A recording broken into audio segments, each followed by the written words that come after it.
నమస్కారం. ప్రస్తుతం మనతో పాటు ప్రముఖ ఆధ్యాత్మికవేత్త, ప్రముఖ జ్యోతిష్య, వాస్తు పండితులు ముల్లపూడి సత్యనారాయణమూర్తి గారు ఉన్నారు. వారితో మాట్లాడిద్దాం. నమస్కారం గురుగారు. నమస్కారం మా సజ్జన. గురుగారు, క్రోధినామ సంవత్సరం ఉగాది రాశి ఫలితాల్లో భాగంగా ముందుగా మేష రాశి వారికి ఎలా ఉండబోతుందో తెలియచేయండి. మేష రాశి వారికి మనకి ఆదాయ వ్యయాలను కనుక మనం చూసుకుంటే ఈ క్రోధినామ సంవత్సరం 2024లో ఆదాయము 8 ఉంది, వ్యయం 14 ఉంది.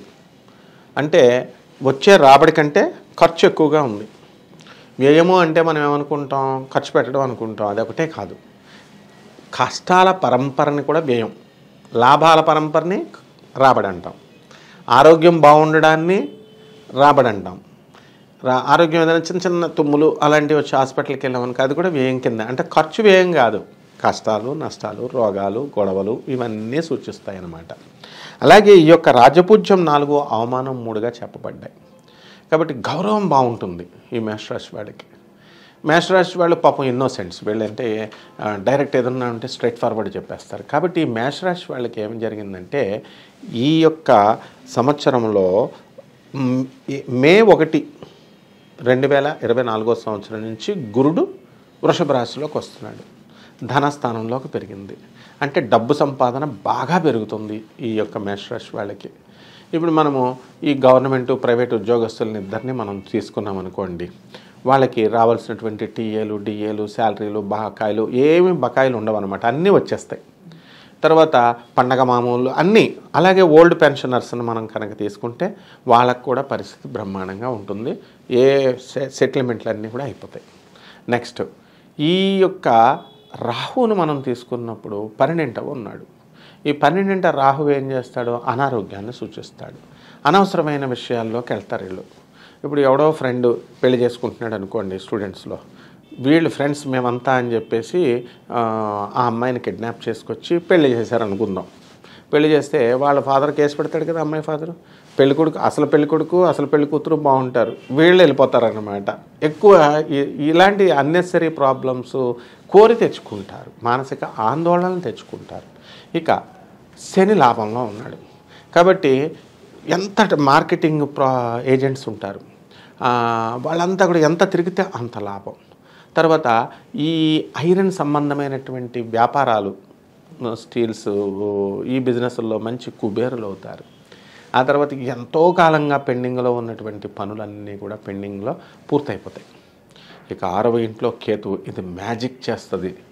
ఇది ఏం చేస్తుంది అంటే శత్రువులను మిత్రులుగా చేస్తుంది. భక్తి విపరీతంగా పెరిగిపోద్ది. అసలు మేషరాశి వాళ్ళంతా చాలా ప్రాక్టికల్ ఉంటారు. ఎందుకంటే వీళ్ళు ఆర్మీల్లోనూ ఎక్కువ చేరతారు. ఒక ఆర్మీ కమాండర్ నా ఫ్రెండ్ శ్యామ్ సుందర్ అండి, ఏమంటాడు ఆయన, మనము ఈ దేవుళ్ళు ఇవన్నీ చేస్తూ ఇలాగ సార్, మా కమాండర్ వచ్చి అటాక్ ఫైర్ అన్నాడంటే మేము ఫైర్ చేసేయాలి సార్, అటాక్ చేసేయాలా, మేము పూజ చేసుకుని ముహూర్తం చూసుకొని వెళ్తే ఎలా సార్ అంటే వాళ్ళ మెంటాలిటీ అలా ఉంటుందన్నమాట. అటువంటి వాళ్ళ విచిత్రం ఏమిటంటే ఈ క్రోధినామ సంవత్సరంలో చక్కగా హారతిచ్చుకుంటూ ఉంటారనమాట, గుళ్ళకి గోపురాలకి తిరుగుతారు, భక్తి పెరుగుతుంది. ఇకపోతే మనం శుక్రుడి యొక్క పరిస్థితిని మనం తీసుకున్నప్పుడు 12 జూన్లో 2024 సంవత్సరంలో ఈ యొక్క శుక్రుడు మిథున రాశిలోకి వస్తున్నాడు. అప్పుడు వీళ్ళు ఇళ్ల స్థలాలు అవి కొనడానికి అవకాశాలు మనకి ఉన్నాయి. ఆ విధంగా ఈ గృహాలు ఇవన్నీ కూడా అద్దెళ్లలో ఉన్నటువంటి వాళ్ళు పెద్దిళ్లలోకి వెళ్ళడం ఈ విధంగా జరుగుతుంది. అలాగే సంతానం లేనటువంటి వాళ్ళని కనుక మనం తీసుకున్నట్లయితే ఈ సంతానానికి మనకి 12 జూలై తర్వాత ఈ కుజుడు వృషభ రాశిలోకి వస్తున్నాడు. కాబట్టి ఈ సోదరుల వృద్ధి, సంతానం లేనటువంటి వాళ్ళకి సంతానం కలగడము, వివాహాలు కానటువంటి వాళ్ళకి వివాహాలు అవుతాయి. ఇలా విద్యార్థులకు కూడా బాగుంటుంది. ఇక మనం నెలల వారీగా మనం కనుక చూసుకున్నట్లయితే మనకి 4 నెలల చొప్పున మనం చూసుకుందాం. ఉదాహరణకి ఈ ఏప్రిల్ నెలలో వీళ్ళకి ఎలా ఉంటుందంటే తమ యొక్క వాక్చాతుర్యంతో అన్ని సమస్యలకి పరిష్కరించేసుకుంటారు వీళ్ళు. అలాగే ఆర్థిక స్థితిగతులు ఎలా ఉంటాయి అంటే సామాన్యంగా ఉంటాయి వాళ్ళకి. అలాగే ఉద్యోగస్తులు వాళ్ళ కొలీగ్స్తో తర్వాత సుపీరియర్ ఆఫీసర్స్తో, సబార్డినేట్ స్టాఫ్తో మంచి రిలేషన్స్ని పెంచుకుంటారు.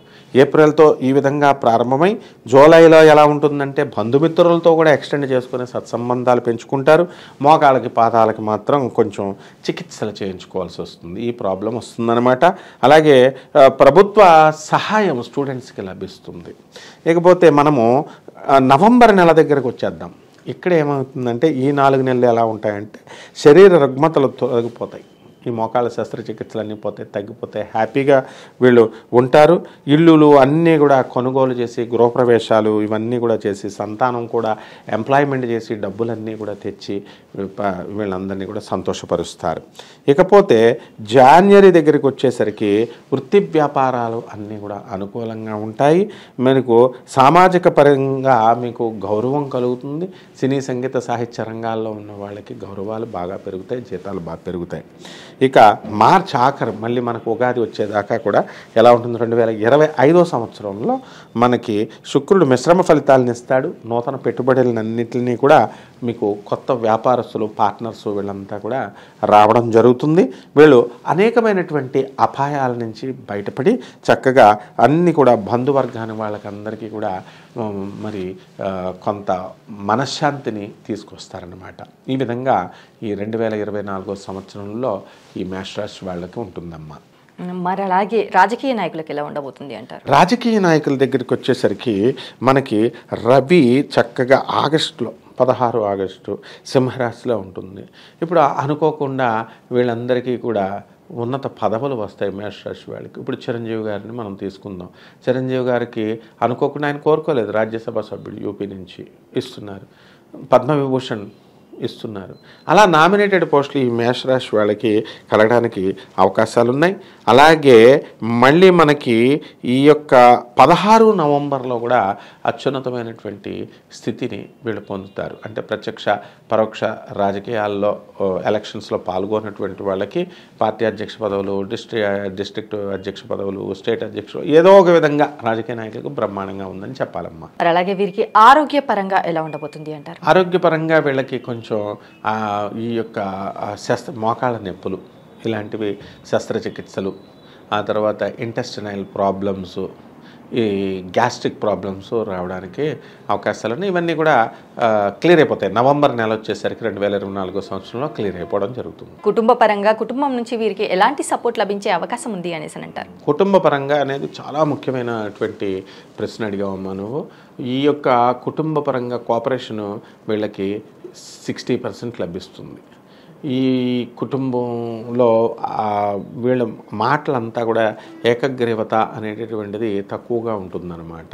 అంటే ఎడ్డమంటే తెడ్డంగా వాళ్ళు ఎస్ అన్నప్పుడు మీరు నో అంటారు, వీళ్ళు నో అన్నప్పుడు వాళ్ళు ఎస్ అంటారు.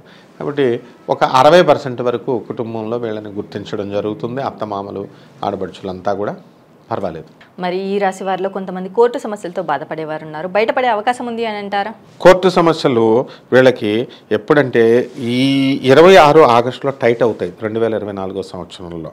ఆ తర్వాత మళ్ళా మనకి 7 డిసెంబర్ 2024 సంవత్సరంలో రెట్రోగ్రేడ్ అవుతున్నాడు. కాబట్టి కోర్టు సమస్యలు, అడ్జర్న్మెంట్ డేట్స్, వాయిదాలు వేస్తూ ఉంటారు. అంత తొందరగా వీళ్ళు బయటపడరనమాట. 1 జూన్ 2024 సంవత్సరంలో ఏమైనా బయటపడితే ఈ కుజుడి యొక్క పరిస్థితి బాగుంది కాబట్టి అప్పుడు ఆ నెలలో కోర్టు ఆర్డర్స్ వచ్చినటువంటి వాళ్ళకి అనుకూలమైన తీర్పులు వస్తాయి. మరి అలాగే ఈ రాశి వారు చేసుకోవాల్సిన పరిహారాలు ఏంటంటారు? ఈ యొక్క పరిహారం దగ్గరికి వచ్చేసరికి రాహు జపం చేసుకోవాలి, రాహు స్తోత్రాలు చేసుకోవాలి. రాహుకి కిలోంపావు మినుముల్ని, ఆవుపేడ రంగు ఉన్నటువంటి వస్త్రాలని శనివారం నాడు ఉదయం 8 గంటలకి దానం చేసుకోవాలి. అలాగే ఇంట్లోనే చేసుకునేటటువంటి వాళ్ళు బెజవాడ కనకదుర్గమ్మ తల్లి ఫోటోను పెట్టుకొని ఆమె పాత పద్మాలకి అమ్మవారికి కుంకుమార్చన చేసుకుంటే బ్రహ్మాండంగా ఉంటుందమ్మా. అలాగే గురువుగారు, ఈ ఉగాది క్రోధినామ సంవత్సరంలో మరి మేషరాశి వారికి ఎలా ఉండబోతుంది, అలాగే ఈ రాశి వారు చేసుకోవాల్సిన పరిహారాలు ఏంటి, రాహుకి ఎలాంటి పరిహారాలు చేయాలి, అలాగే దుర్గామాతను ఎలా ఆరాధించాలి అనేసి చాలా చక్కగా వివరించారు గురువుగారు. ధన్యవాదాలు. ధన్యవాదాలమ్మా.